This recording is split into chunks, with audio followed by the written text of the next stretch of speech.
हाय। आज हम गुणज और गुणनखंड में मुख्य अंतर सीखेंगे, वो भी आसान ट्रिक से, जो कि बहुत सारे विद्यार्थियों को पता ही नहीं होता है। चलिए हम बात करते हैं गुणज की। गुणज गुणज क्या होता है भाई? गुणज दी गई संख्या को 1 2 3 4 अनंत तक से गुणा करने पर प्राप्त संख्याएं गुणज कहलाती हैं। नोट लगा के लिखना बेटा, ध्यान देना। गुणज संख्या के अनंत होते हैं। क्या होते हैं? अनंत। दूसरी चीज क्या है भाई? गुणज संख्या के बराबर व बड़े होते हैं। गुणज में ये है ना। उदाहरण के लिए भी अगर देखें, मान लीजिए कि आपको 8 के गुणज करने हैं। किसके गुणज है भाई? 8 के गुणज। ये भाषा में भी कह सकते हैं कि किसी भी संख्या के गुणज पूछे तो संख्या की टेबल बोल दो, वो उसके गुणज हो जाएंगे।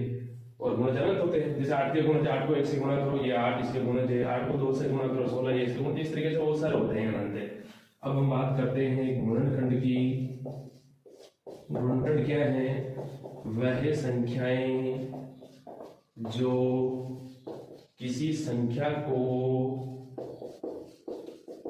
पूर्णतः विभाजित करती हो, गुणनखंड कहलाते हैं। ध्यान देना बेटा, नोट लगा के लिखना। गुणनखंड संख्या के सीमित होते हैं। सीमित होते यानी फिक्स होते हैं गुणनखंड संख्या के। और गुणनखंड संख्या के बराबर व छोटे होते हैं। बराबर व छोटे होते हैं ना। ये जैसे कैसे? मान लीजिए कि आपको 8 के ही गुणनखंड लिखने हैं, तो 8 के गुणनखंड की 8 कौन सी टेबल में आ रहा है? 1 की टेबल में आता है, 2 की टेबल में आता है, 4 की टेबल में आता है, खुद की टेबल में भी आते हैं। 8 के गुणनखंड ये फिक्स है कि 1 2 4 8 यही होते हैं।